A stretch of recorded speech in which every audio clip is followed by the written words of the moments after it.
ही तुमच्यासाठी आली। आज एवढी सभा जर कुठेच झाली नाही, ही सभा घरी आता नाही, कार्यकर्ते तुमच्यासाठी आले, ही कार्यकर्ते तुमच्या भावनेसाठी आले, हे कार्यकर्ते तुम्हाला उभा करायसाठी आले।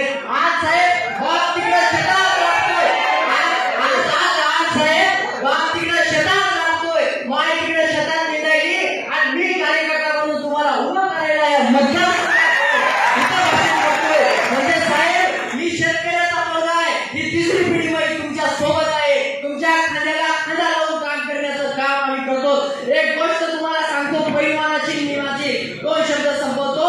एका गावात एक पोरगा असतंय, पोरगा जरा आगाव असतंय, सगळं गाव त्या पोराला कटाळते, कोणासंग भांडण कर, कोणासंग काही कर, पण ते गाव जेव्हा त्या पोराला कटाळतंय, गावाने मीटिंग घेतली आणि गाव सांगते की या पोराला कुठेतरी आता गावाच्या बाहेर काढून दिलं पाहिजे, याचा काहीतरी बंदोबस्त लावला पाहिजे, नाहीतर हे आपल्याला जगू देणार नाही। गावाने मीटिंग केली, पोराला कोल्हापूरला तालमीत काढण्यात आलं। तालमीत गेल्यावर पोरगा अजूनच पैलवान झालं, कुस्त्या खेळायला लागलं आणि एक दिवस त्या पोरानं महाराष्ट्र केसरीची साहेब गदा मिळवली। त्या पोरानं महाराष्ट्र केसरीची गदा मिळवली, गावातले सगळे म्हणले आपल्या गावासाठी ही अभिमानाची गोष्ट आहे, या आपल्या गावातल्या मुलानं आपल्यासाठी महाराष्ट्र केसरीची गदा मिळवली आणि म्हणून त्या पोराची गावात रॅली काढण्यात आली, त्या पोराचा सत्कार करण्यात आला।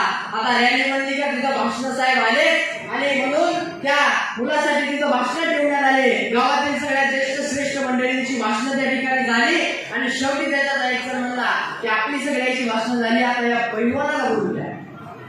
आता काय तर म्हणले नका, त्याला बोलायचं नाही, नाही म्हणले त्याला बोलू द्या।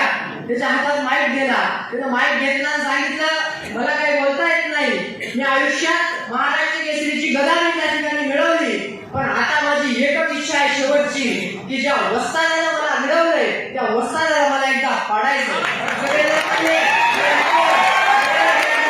हे काही कामाचं नाही, नाही म्हणला मला एकदा खेळायची साई हो द्या, जे होईल ते होईल, मला एकदा खेळायची म्हणला।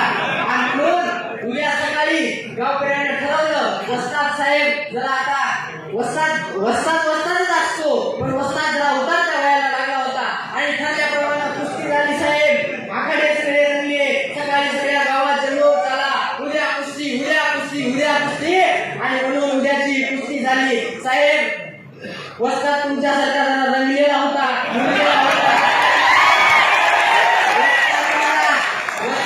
याच्याकडे पाहून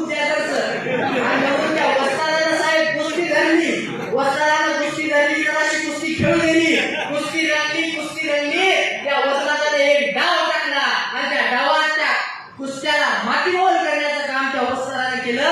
शेवटी कुस्ती जिंकल्या, तो पैलवान